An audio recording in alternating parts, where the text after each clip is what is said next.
One of the practices we do when we practice Kundalini Yoga is we learn to move energy in the body. Actually, one of the most common breath work we do is something called Kapalabhati, or the skull shining breath.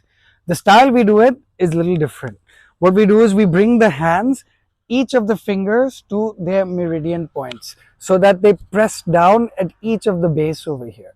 Then we bring the hands up. It should be somewhere between the 60 to 75 degrees. Many times I see people drop their hands to the 45 degrees. From here, usually you want to have your thumbs face the sky.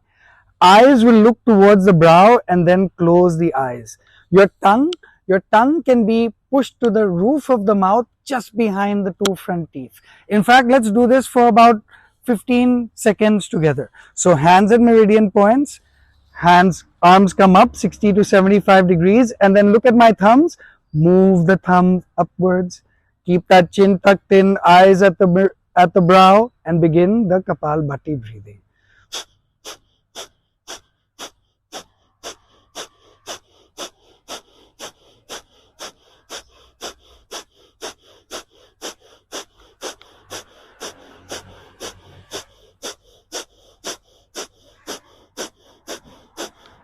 Inhale and bring the thumbs touching each other.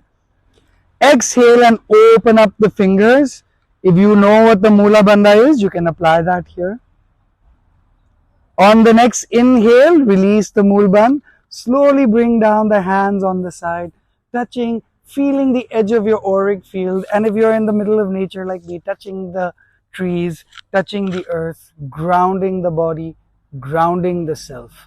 A lot of our breathing practices will be elevating. So for every elevating practice in the Core Foundation, we will be grounding and connected to the earth as well. All information below. Hope to see you there. Satnam.